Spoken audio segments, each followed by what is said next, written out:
سورہ فاتحہ میں ہدایت کے حصول کے لیے نہ صرف دعا سکھائی گئی ہے بلکہ دعا مانگنے کا سلیقہ اور طریقہ بھی سکھایا گیا ہے۔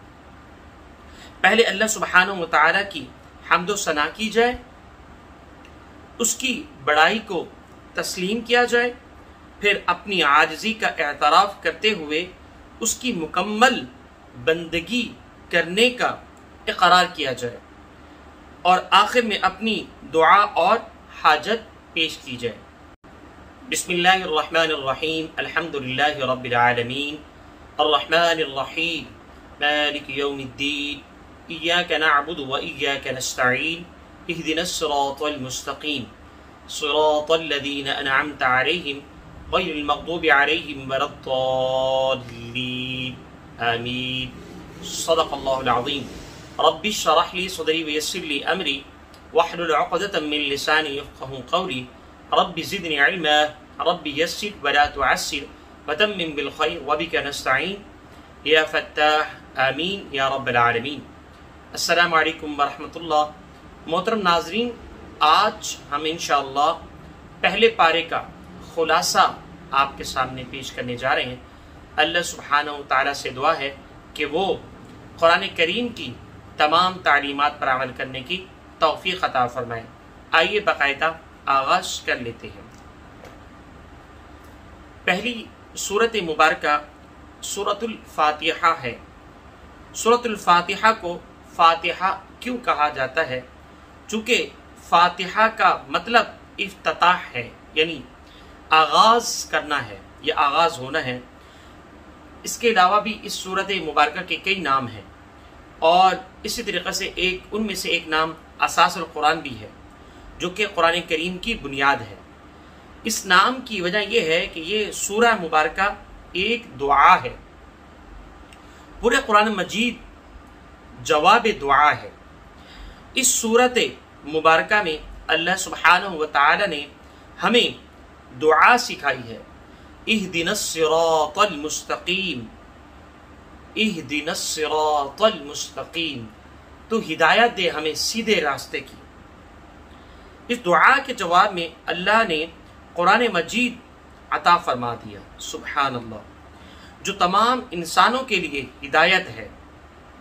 سورہ فاتحہ میں ہدایت کے حصول کے لیے نہ صرف دعا سکھائی گئی ہے بلکہ دعا مانگنے کا سلیقہ اور طریقہ بھی سکھایا گیا ہے۔ پہلے اللہ سبحانہ و تعالیٰ کی حمد و ثنا کی جائے، اس کی بڑائی کو تسلیم کیا جائے، پھر اپنی عاجزی کا اعتراف کرتے ہوئے اس کی مکمل بندگی کرنے کا اقرار کیا جائے، اور آخر میں اپنی دعا اور حاجت پیش کی جائے۔ مزید آگے بڑھیں تو اگلی سورت مبارکہ ہے سورۃ البقرہ۔ سورۃ البقرہ کا جو پہلا رکوع ہے، اس رکوع میں قرآن حکیم کو طلبگاروں کے لیے ہدایت قرار دیا گیا ہے، اور ان خوش نصیبوں کے اوصاف بیان کیے گئے ہیں، ان خوش نصیبوں کے اوصاف بیان کیے گئے ہیں۔ اس کے بعد ان بد نصیبوں کا ذکر کیا گیا ہے جو اپنے تکبر اور ہٹ دھرمی کی وجہ سے قرآن حکیم سے ہدایت حاصل کرنے سے محروم ہے۔ گویا اس رکوع میں اہل حق اور اہل باطل کے کردار کو نمایاں کیا گیا ہے۔ مزید آگے بڑھیں تو رکوع نمبر 2 ہے۔ رکوع نمبر 2 میں منافقین کا تذکرہ ہے۔ منافقین وہ لوگ ہوتے ہیں جو حق کو قبول تو کر لیتے ہیں، لیکن جب اس کے تقاضے کے مطابق عمل کرنے کا وقت آتا ہے تو حق کے لیے مال و جان کی قربانی دینے کی دعوت دی جاتی ہے تو پیٹ پھیر لیتے ہیں۔ اللہ سبحانہ و تعالی نے اس منافقانہ کردار کو بے نقاب کیا، اور مثالوں کے ذریعے سے اس کردار کی بھرپور وضاحت فرمائی۔ مزید آگے بڑھیں تو رکوع نمبر 3 ہے سورۃ البقرہ کا۔ رکوع نمبر 3 میں قرآن حکیم کی عظمت اور نوع انسانی کے لیے اس کی دعوت کا بیان ہے۔ تمام انسانوں کی زندگی کے ہر گوشے میں اللہ سبحانہ و تعالیٰ کی مکمل اطاعت، قرآن حکیم کو اللہ سبحانہ و تعالیٰ کا بے نظیر کلام قرار دیا گیا، اور اس حقیقت کا انکار کرنے والوں کو اس جیسے کلام کی محض صرف ایک صورت کے مقابلے میں لانے کا چیلنج کیا گیا ہے۔ اسی رکوع میں اللہ سبحانہ و تعالیٰ نے آگاہ فرمایا کہ بعض ایسے فاسق لوگ ہوتے ہیں جنہیں قرآن سے ہدایت نہیں بلکہ گمراہی ملتی ہے۔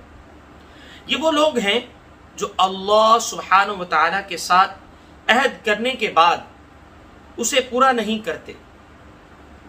جس چیز کے ساتھ اللہ سبحانہ و تعالیٰ نے تعلق قائم کرنے کا حکم دیا اس سے تعلق توڑتے ہیں اور زمین میں اللہ کی نافرمانیاں اور فساد پھیلاتے ہیں۔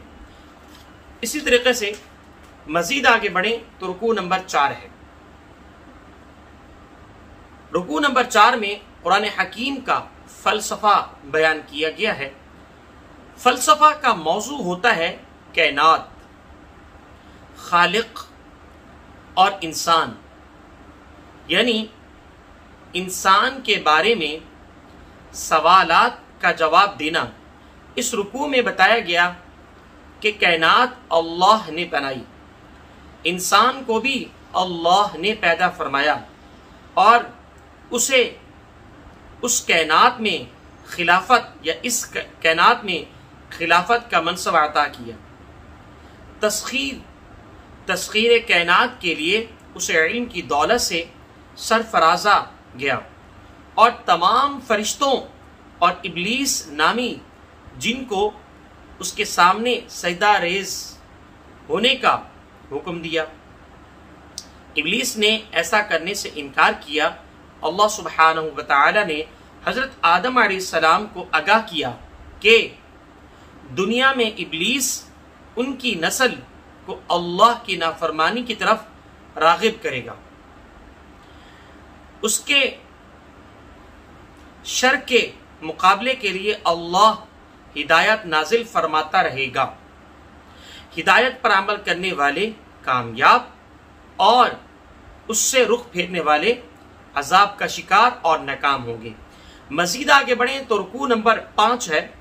رکوع نمبر 5 میں سابقہ امت مسلمہ یعنی بنی اسرائیل سے خطاب کا آغاز ہوتا ہے۔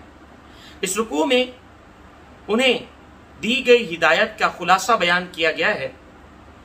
انہیں نصیحت کی گئی کہ قرآن مجید پر ایمان لاؤ، با جماعت نماز کا اہتمام کرو اور قول و فعل کے تضاد سے بچو۔ ایسا نہ ہو کہ تم لوگوں کو تو اچھی باتوں کی نصیحت کرتے ہو اور خود اپنے آپ کو بھول جاتے ہو۔ اتأمرون الناس بالبر وتنسون انفسکم۔ آج ہمارا حال بھی یہی ہے، ہم دوسروں کو تو دین کی دعوت دے رہے ہوتے ہیں لیکن اپنے آپ کو بھول جاتے ہیں۔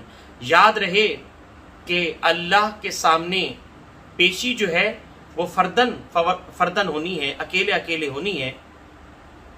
وَكُلُّهُمْ آتِيهِ يَوْمَ الْقِيَامَةِ فَرْدًا، کہ میں نے اللہ کو جواب دینا ہے اپنے بارے میں، لوگوں کے بارے میں بعد میں پوچھا جائے گا کہ جو اللہ نے آپ کو علم دیا، جو اللہ نے آپ کو علم سے نوازا، اس پر عمل کے ساتھ ساتھ جو ہے اس کو دوسروں تک بھی پہنچایا، دوسروں کو یا دوسروں تک پہنچانے کا معاملہ بعد میں ہے، لیکن سب سے پہلا احتساب آپ اپنا کریں اور اللہ کے سامنے آپ کو جواب دینا پڑے گا۔ مزید آگے بڑھیں تو رکوع نمبر 6 ہے۔ رکوع نمبر 6 میں بنی اسرائیل پر اللہ کے انعامات کا ذکر اور ان کی ناشکری نافرمانی کا بیان ہے۔ اللہ سبحانہ و تعالی نے انہیں فرعون کے ظلم سے بچایا، ان پر صحرائے سینا میں بادلوں کا سایہ کیا اور من و سلوہ کی صورت میں انتہائی عمدہ غذا انہیں عطا فرمائی۔ بنی اسرائیل نے ناشکری کرتے ہوئے بچھڑے کی ایک مورت کو معبود بنا لیا، ایک بت کو معبود بنا لیا، اور حضرت موسیٰ علیہ السلام سے اللہ کا دیدار کرانے کا مطالبہ کرنے لگے۔ سزا کے طور پر اللہ سبحانہ و تعالی نے انہیں مختلف عذابوں سے دوچار رکھا۔ مزید آگے بڑھیں تو رکوع نمبر 7 ہے۔ رکوع نمبر 7 میں بنی اسرائیل پر اللہ سبحانہ و تعالی کے اس احسان کا ذکر ہے کہ ان کے 12 قبائل کے لیے صحرا میں ایک چٹان سے پانی کے 12 چشمے جاری کر دیے گئے۔ انہوں نے اللہ سبحانہ و تعالی کا شکر ادا کرنے کی بجائے حضرت موسیٰ علیہ السلام سے کہا کہ ہم من و سلوہ کھا کر اکتا چکے ہیں، تنگ آ گئے ہیں، ہمیں تو ایسی غذائیں پسند ہیں جو زمین سے پیدا ہوتی ہیں۔ اللہ سبحانہ و تعالی نے نعمتوں کا نزول ختم کر دیا اور انہیں کہا کہ کھیتی باڑی کر کے زمین سے اپنی پسندیدہ غذا حاصل کر لو، اور وہ محنت و مشقت کی عادی نہ رہے، لہذا شدید محتاجی، غذا کی قلت اور ذلت سے دوچار ہوئے۔ یہ ہوتا ہے سبب اللہ سبحانہ و تعالیٰ کی نعمتوں کا انکار کرنے کا اور اللہ سبحانہ و تعالیٰ کی نعمتوں کی ناقدری کرنے کا۔ اللہ سبحانہ و تعالیٰ ہم سب کو اللہ کی تمام نعمتوں کا شکر ادا کرنے کی توفیق عطا فرمائے۔ اور میرے بہن بھائیوں، سب سے بڑی جو نعمت ہے وہ نعمت ہدایت ہے۔ اگر ہمیں اللہ سبحانہ و تعالی ہدایت دے دے، یہ سب سے بڑی نعمت ہے۔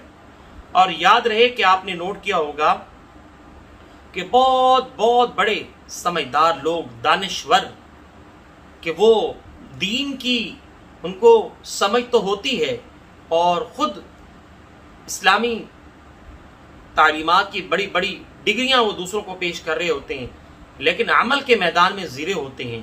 تو جو عمل کے میدان میں زیرو ہے تو یہ سمجھ لیجئے کہ ایمان میں وہ پیچھے ہے۔ ایمان تقاضا کرتا ہے، یا ایھا الذین آمنوا لم تقولون ما لا تفعلون، اے ایمان والو جو تم کہتے ہو وہ کرتے کیوں نہیں؟ جو کہا جاتا ہے اس پر پہلے عمل کیا جاتا ہے اور پھر اس کے بعد دوسروں تک اس پیغام کو پہنچایا جاتا ہے۔ یہ ایک ترتیب ہے۔ مزید آگے بڑھیں تو رکوع نمبر 8 ہے۔ رکوع نمبر 8 میں گائے کے حوالے سے ایک واقعہ بیان ہوا ہے۔ یہ واقعہ اتنا اہم ہے کہ اس پورے سورت مبارکہ میں، اس پوری سورہ مبارکہ کا نام البقرہ یعنی گائے ہے۔ حضرت موسیٰ علیہ السلام نے بنی اسرائیل کو اللہ کا حکم سنایا کہ ایک گائے ذبح کرو، بجائے اس کے کہ وہ فوراً اللہ سبحانہ و تعالیٰ کے حکم پر عمل کرتے اور ایک گائے پکڑ کر ذبح کر دیتے۔ پوچھنے لگے کہ وہ گائے کیسی ہے، اس کا رنگ کیسا ہے، اس کی صفات کون کون سی ہے۔ آخر کار ان کے لیے ایک ایسی گائے معین کر دی گئی کہ وہ بہت مقدس سمجھی جاتی تھی۔ اللہ سبحانہ و تعالیٰ کا حکم آئے تو فوراً تعمیل کرنی چاہیے۔ غیر ضروری سوالات کرنا اللہ کی نگاہ میں ناپسندیدہ عمل ہے۔ یقیناً کیا ضرورت تھی جب حکم آیا کہ گائیں ذبح کرو، اتذبحوا بقرہ قالوا اتتخذنا ہزوا قال اعوذ باللہ ان اکون من الجاہلین۔ تو قال ادع لنا ربک یبین لنا، یہ پوری اس میں تفصیل ہے۔ تو کہنے کا مقصد یہ ہے کہ جب اللہ کا حکم نازل ہوا تھا تو بلا چو چرا اس پر عمل کرنا چاہیے، لیکن یہ کہ غیر ضروری سوال کرنے کی وجہ سے مزید ان کو مشقت اٹھانی پڑی اور مشکل ہوئی ان کو۔ تو قرآن کریم میں ایک آیت ہے انشاء اللہ لمہتدون، یعنی اگر وہ مزید سوال کرتے تو ان کے لیے مزید مشکل کھڑی ہو جاتی۔ انشاءاللہ کا لفظ انہوں نے استعمال کیا، جس پر مفسرین فرماتے ہیں اگر وہ لفظ انشاءاللہ نہ استعمال کرتے تو ممکن تھا کہ وہ مزید مشقت میں آ جاتے۔ رکوع نمبر 9 ہے۔ رکوع نمبر 9 میں بنی اسرائیل کے عوام کے بارے میں آگاہ کیا گیا ہے کہ وہ شریعت کا علم رکھتے ہی نہیں، اپنی خواہشات کی پیروی کو شریعت پر ترجیح دیتے ہیں۔ اکثر علماء جانتے پوچھتے شریعت کے خلاف فتویٰ دے کر دنیا کماتے ہیں۔ اللہ اکبر۔ میرے بہن بھائیوں، یاد رہے کہ جہنم میں سب سے پہلے شخص جانے والا کوئی سود خور نہیں ہوگا، زنا خور نہیں ہوگا، نماز کو چھوڑنے والا نہیں ہوگا اور گانے سننے والا نہیں ہوگا۔ میرے بہن بھائیوں، جہنم میں سب سے پہلے جانے والا وہ عالم دین ہوگا جو صرف علم دوسروں کو اس لیے سکھاتا ہے کہ لوگ مجھے عالم دین کہیں، کہ میری عزت شہرت مجھے ملے۔ اللہ اکبر۔ حدیث میں 3 اشخاص کا ذکر آتا ہے، ان میں سے ایک عالم دین کا بھی ہے۔ اللہ سبحانہ و تعالی ہم سب کو جنت الفردوس میں اعلیٰ مقام عطا فرمائے، اور اللہ سبحانہ و تعالی ہم سب کے ایمان کی حفاظت فرمائے اور ہمیں ایمان پر استقامت دے۔ مزید آگے بڑھیں تو ان کے لیے روز قیامت دگنا عذاب ہوگا۔ اللہ اکبر۔ دنیا کمانے کی بنا پر اور اس گمراہی کے سبب سے جو غلط فتویٰ کی وجہ سے پھیلی، یقیناً جب آپ غلط فتویٰ دیں گے اس کی بنا پر جو برائی پھیلے گی اس کا ذمہ دار کون ہوگا؟ وہی عالم دین ہوگا، وہی مفتی صاحب ہوگا۔ تو اللہ سبحانہ و تعالی تمام اہل علم کی حفاظت فرمائے، انہیں سیدھے راستے کی ہدایت نصیب فرمائے اور ہم سب کو سیدھے راستے کی ہدایت نصیب فرمائے۔ ان کا خوش کن عقیدہ ہے کہ ہم اللہ کے لاڈلے ہیں۔ یہودیوں کے حوالے سے بات کی جا رہی ہے کہ وہ دوزخ میں نہیں ڈالے جائیں گے۔ اللہ کا ضابطہ تو یہ ہے کہ جس نے جان بوجھ کر ایک گناہ کیا اور اس گناہ کو اپنے لیے جائز سمجھنے لگا تو وہ جہنمی ہے اور جہنم میں ہمیشہ رہے گا۔ اللہ اکبر۔ اللہم اجرنا من النار، اللہم انی اسألک الجنہ واعوذ بک من النار۔ اللہ سبحانہ وتعالی ہم سب کو جہنم کی آگ سے بچائے اور ہم اللہ سے ہمیشہ جنت کا سوال کریں اور جہنم سے پناہ مانگے۔ جو لوگ ایمان لائے اور اچھے اعمال کرتے رہے وہ جنت کی دائمی نعمتوں میں رہیں گے۔ اللہ سبحانہ وتعالی ہم سب کو جنت میں ہمارا جانا مقدر بنائے، آمین۔ مزید آگے بڑھیں تو رکوع نمبر 10 ہے۔ رکوع نمبر 10 میں بنی اسرائیل سے ایک شریعت لینے کا ذکر ہے۔ انہوں نے شریعت پر عمل کرنے کا عہد کیا لیکن اسے توڑ دیا، شریعت کے کچھ باتوں پر عمل کیا اور کچھ کے خلاف ورزی کی۔ افتؤمنون ببعض الکتاب وتکفرون ببعض، تم شریعت کے بعض حصے کو مانتے ہو اور بعض کا انکار کرتے ہو، یعنی جو آسانی لگتی ہے اس میں کر لیتے ہو اور جہاں مشکل آتی ہے وہاں ہاتھ کھڑا کر دیتے ہو۔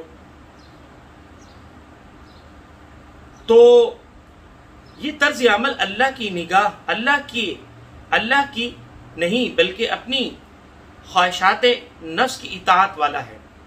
اللہ نے بطور سزا انہیں دنیا میں رسوا کیا اور آخرت میں شدید عذاب کی وعید سنائی۔ اللہ اکبر۔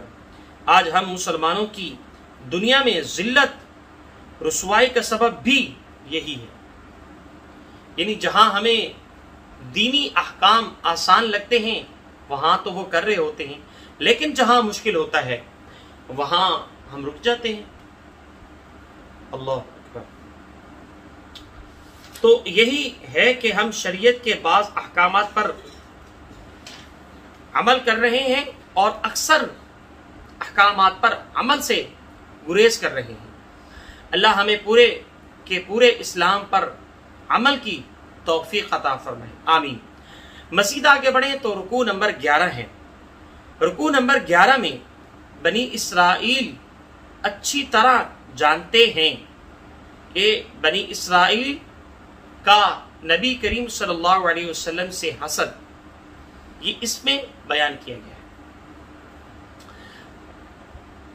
بنی اسرائیل اچھی طرح جانتے ہیں کہ حضرت محمد صلی اللہ علیہ وسلم اللہ کے سچے رسول ہیں، اور محض حسد کی وجہ سے آپ صلی اللہ علیہ وسلم پر ایمان نہیں لا رہے، کہ انہیں جلن ہے کہ آپ صلی اللہ علیہ وسلم کا تعلق بنی اسرائیل سے کیوں نہیں۔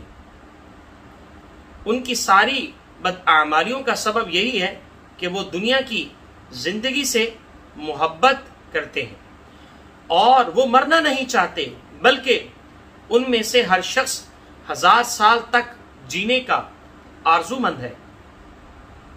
البتہ لمبی زندگی کی آرزو انہیں اللہ کے عذاب سے نہیں بچا سکے گی۔ یعنی آپ زندگی کا حصہ کتنا لینا چاہ رہے ہیں؟ 1000 سال، 2000 سال، 3000 سال، پھر بھی اللہ کی طرف لوٹنا ہے، تو لہٰذا ہمیں وہ تیاری کرنی چاہیے جس کا حکم ہمیں جناب محمد عربی صلی اللہ علیہ وسلم نے دیا ہے، یا پھر اس وقت کے نبی جناب موسیٰ علیہ السلام نے دیا، تو ان کی ہمیں پیروی کرنی چاہیے۔ اور اگر ان کی پیروی نہیں کر رہے تو جان لیجئے اس وقت کے نبی جناب موسیٰ علیہ السلام تھے، اس وقت کے نبی جناب محمد عربی صلی اللہ علیہ وسلم ہیں اور آخری نبی ہیں، تو ان کی اطاعت باعث خیر ہے اور باعث ہدایت ہے، اور اگر ان کی اطاعت نہیں کر رہے تو ہم کامیاب نہیں ہیں، اور بلکہ ایمان بھی نہیں ہے ہمارے اندر۔ مزید آگے بڑھیں تو رکوع نمبر 12 ہے۔ رکوع نمبر 12 میں بنی اسرائیل کی حضرت جبرائیل سے دشمنی کا تذکرہ ہے۔ بنی اسرائیل کے ایک بہتان کا ذکر ہے کہ وہ حضرت جبرائیل پر الزام لگاتے تھے کہ انہوں نے ہم سے دشمنی کی اور وہی ہمارے کسی فرد کی بجائے حضرت محمد صلی اللہ علیہ وسلم پر نازل کر دی۔ اس رکوع میں جواب دیا کہ حضرت جبرائیل علیہ السلام نے اللہ کے حکم سے آپ صلی اللہ علیہ وسلم کے قلب مبارک پر وحی نازل کی، جو کوئی بھی اللہ کے پیغمبروں کا اور فرشتوں سے دشمنی کرے گا تو اللہ بھی ایسے بدبختوں کا دشمن ہے۔ یعنی یقین مانیں کہ اللہ سے اگر آپ دشمنی مول لے رہے ہیں تو کتنے بڑے بدبخت اور بے وقوف انسان ہیں، اور ناکام ترین انسانوں میں آپ کو شمار کیا جائے گا۔ وہی انسان کامیاب ہے جس نے اپنے اللہ کو پا لیا اور اپنے رسول کو مکمل طریقے سے فالو کیا، اور جس نے ایسا نہیں کیا تو وہ جان لے کل اللہ کے سامنے ہم سب کی یا اس کی پیشی ہے جس نے ایسا کیا۔ پیشی تو ہم سب کی ہے، لیکن جس نے اللہ اور اس کے رسول کی اطاعت کی وہ کامیاب، اور جس نے اللہ اور اس کے رسول کی نافرمانی کی وہ ناکام۔ سمپل سی بات ہے۔ مزید آگے بڑھیں تو رکوع نمبر 13 ہے۔ رکوع نمبر 13 میں تورات کو کیوں منسوخ کیا گیا اس حوالے سے تذکرہ ہے۔ یہود کے اس اعتراض کا جواب ہے کہ اللہ نے تورات کو کیوں منسوخ کیا، یہ رکوع نمبر 13 میں ذکر ہے۔ اس جواب دیا گیا کہ اللہ بادشاہ ہے، اسے پورا اختیار ہے کہ جب چاہے اپنے فرامین کو بدل دے، بندوں کا خیر خواہ ہے اور ان کی سہولت کے لیے تدریجاً احکامات نازل کرتا ہے۔ ایک حکم منسوخ کرنے کے بعد اس جیسا یا اس سے بہتر حکم نازل کر دیتا ہے۔ یعنی وہ بادشاہ کی مرضی ہے۔ میں اور آپ کون ہوتے ہیں اللہ سے پوچھنے والے؟ اللہ الصمد، اللہ بے نیاز ہے. لم یلد ولم یولد، نہ اس کا کوئی باپ ہے نہ اس کا کوئی بیٹا ہے. ولم یکن لہ کفوا احد، اور نہ ہی کوئی اس کا ہمسر ہے.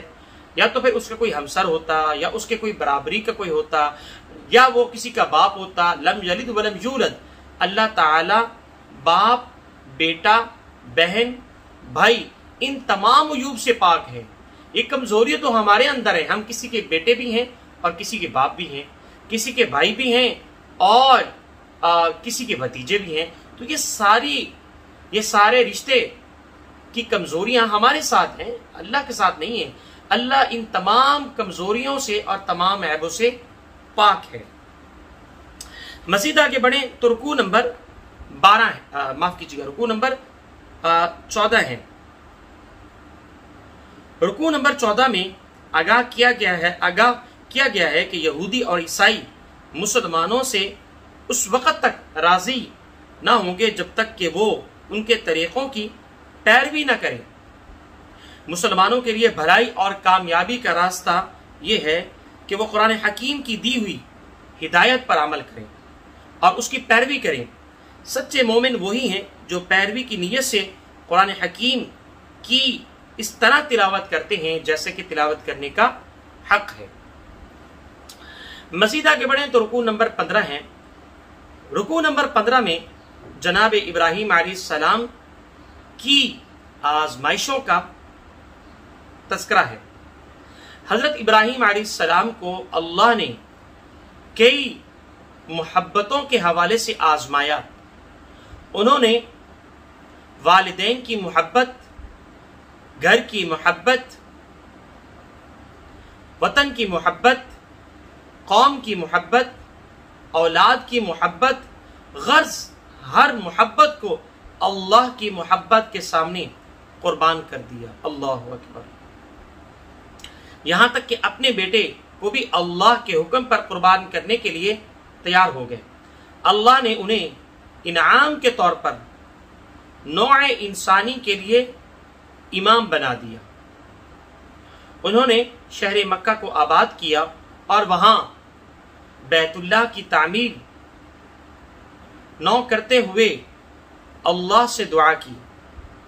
بیت اللہ کی تعمیر اسرے نو کرتے ہوئے اللہ سے دعا کی، اے اللہ ہمیں اپنی عبادت کے طریقے سکھا، ہماری خدمات دینی کو قبول فرما اور ہماری نسل میں سے ایک پیغمبر بھیج دے جو اللہ کا کلام لوگوں کو سنائے، انہیں احکامات اور حکمت سکھائے اور ان کا تزکیہ کرے.